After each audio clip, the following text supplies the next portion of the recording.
What's on, ladies and gentlemen? My name's Ross, I like games, and today I have very exciting news. Some of you are on the fence about whether to play Transformers or not. I know there's people that watch this channel and watch these videos who have yet to take the plunge. Well, it just got a little bit easier, because the lovely folks over at Tabletop Gaming Magazine have chosen to include a free Transformers character card in the latest issue of their magazine. And there is also an article in there that tells you a bit more about the game. This is wonderful. Even if the website does specifically list the Red Roof Tesco as carrying the magazine, and they definitely don't. Because I looked for like 20 minutes and it wasn't there. Boo!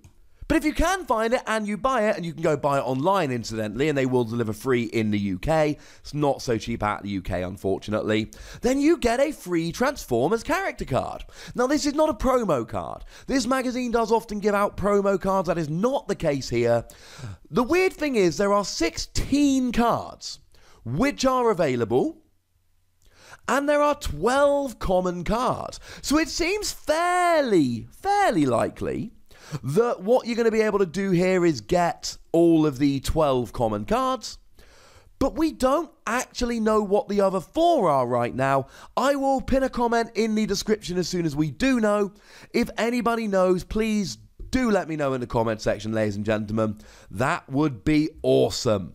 And just in case you don't believe me, here's a picture from the lovely Abu Bakr over on the Facebook group showing a Flame War veteran Decepticon packaged along with the magazine. So what we do seem to know is that you can get all of the common cards along with it, which is very nice indeed. So what we're going to do now is have a quick look at the 12 common cards and see which ones are worth pulling, i.e., don't be that guy that's going opening the magazines, but if you can see the card from the outside, like it seems like you can at least select the best one. So in alphabetical order then, the first common is Autobot Hound, Long Range Scout. And I mean, this is an alright card. It's a melee truck, it's an 8 cost. The stats are pretty much dead on average, although the defense in alt mode is 1 below average. And if you can flip white icons, it's got a couple of pretty nice skills. It's not the best card ever, but it's certainly one that's worth having a look at. Barrage Merciless Insecticon has got pretty good stats for a 7 cost. It gets Bold 2 in bot mode when attacking a damaged enemy. And when you flip to it in alt mode, it gets Pierce 2 until the end of your turn. It is really good in Insecticon decks. Bombshell Insecticon Mind Control, I'm not a huge fan of. It's a vanilla card, there's no skills, and it's a 8 cost, which is average, but then it's got a health of 10, 2 below the average. And I mean, look, the attack of 5 in bot mode is nice, and the defense of 4 in alt mode is nice, but I just don't think it's good enough to really justify playing. Bumblebee Courageous Scout, I am a very big fan of. It's a 9 cost, which is quite expensive, and the health is 10, but attack of 6 and 5 is really nice. In bot mode, when you either attack or defend and you flip at least 2 white icons, flip 2 more battle cards. And when you flip to alt mode, draw a card, then put a card from your hand on top of your deck, which of course is really good, because if you're attacking, pop an orange icon down, so you guarantee the extra attack. When you're defending, pop a blue icon down, or if you're able to flip back into bot mode, I don't know, maybe with rapid conversion, then you can pop a white icon down to get yourself closer to using that skill. This is certainly one of the ones I'm hoping for. Dinobots Luck is, I'm torn on this one, right? Because on the one hand, it's a vanilla card, which I don't like, but the health of 13 is high, and the attack of 6 in bot mode is really high, although the defense of 0 is a little bit sad. But it's also Dinobots Luck, and I love him. Dinobots Swoop, I'm also a big fan of. 6 cost is very cheap. I like the attack of 5, although again the defense of 2 is sad. But when you flip into alt mode, you move 1 damage counter from this character to an enemy. That's really nice. Bit of healing while doing damage. I am all in favour of this. Flame War Veteran Decepticon is a phenomenal 5-cost card. It's super cheap, and yeah, the stats are a little bit low, but it's a 5-cost. In bot mode, each of your characters has Tough 1, flip 1 extra card when defending. When you flip into alt mode, each of your characters gets bold 1 until the end of the turn, that being you flip 1 more battle card when attacking. It either gives all of your cards Tough 1 or bold 1, and it's a 5-cost. Flame War is a phenomenal common 5-cost card. Megatron Decepticon Leader I'm also quite a fan of. It's got pretty good stats, but it is a 10-cost. In bot mode, you've got Pierce Free, which is really nice. Guarantees free damage, regardless of the differential between attack and defense. And when you flip into alt mode, you may scrap a card from your hand.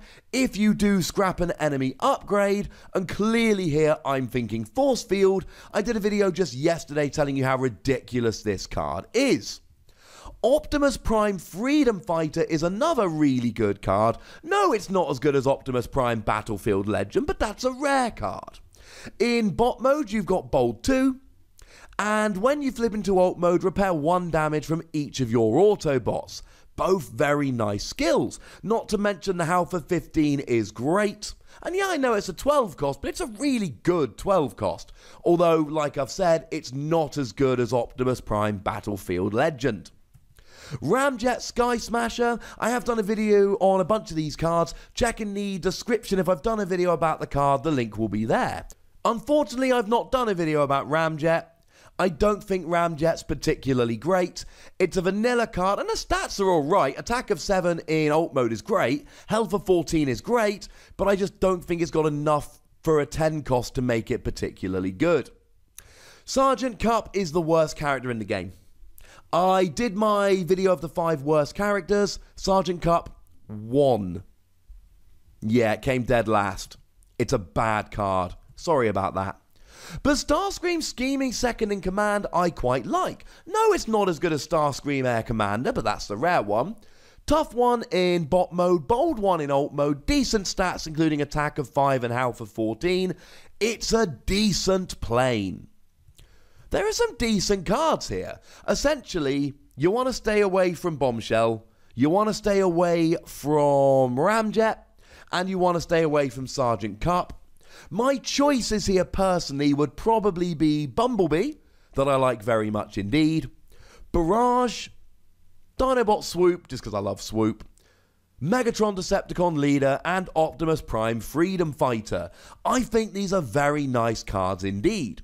And we don't know what the other 4 are. Maybe they've just picked 4 of the uncommon cards to chuck in. Another one of the theories floating around, and we don't have confirmation yet unfortunately, is that there are 4 starter deck exclusive cards. Maybe it's one of the 4 starter deck exclusive cards. And the answer is, you know what, it very well might be. Although to me that seems a bit weird, because that is the #1 reason to buy the starter deck, is that it's the only way to get those 4 cards. So if you can get them elsewhere, and don't get me wrong, right, buying 4 copies of the magazine will cost you more than buying the starter set, but I'm not 100% convinced on that. I will need some convincing. And to be blunt, 2 of the ones in the starter set I really like, 2 of the ones in the starter set I really don't. So there is a Bumblebee in the starter set. It is Bumblebee Brave Warrior. I like Bumblebee Brave Warrior. It's a very cheap card. It's a 6 cost. Tough 1 in bot mode, and when you flip into alt mode, each of your characters gets Pierce 1. Cars is a good archetype right now, and having a 6 cost is good.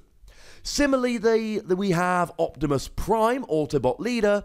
Bold 1 in bot mode, draw a card when you flip into alt mode, and it's only a 7 cost. I think both of those are pretty good. Now, having said that, the other 2 cards I'm not a huge fan of. Ironhide Veteran Autobot is a vanilla card where the stats aren't great. Weirdly enough, there is an upgrade card here, which can only be used on Ironhide. I know, right?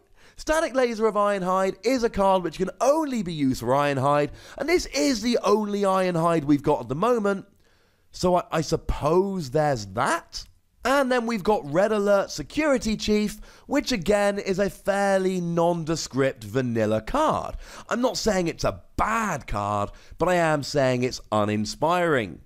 So there you go. If nothing else, a major tabletop gaming magazine, which is literally just called Tabletop Gaming, is pushing the game. It's doing an interview, it's giving away cards, it's showing that the game is out there, it's giving some publicity. That alone is brilliant and I love it. But also, now you know which cards to be looking out for. As always, ladies and gentlemen, do start a conversation in the comment section. Tell me what you think about this, tell me which cards you think are the best, go nuts, but please do remember the rule. Be nice, and then make sure you like this video, subscribe to this channel, and follow me on Twitter at the Wossy, where I talk about Transformers and other things. But by far the most important thing, as always, is to look after yourselves until next time. Thank you very much for watching. My name's Ross, and you've been watching Wossy Plays.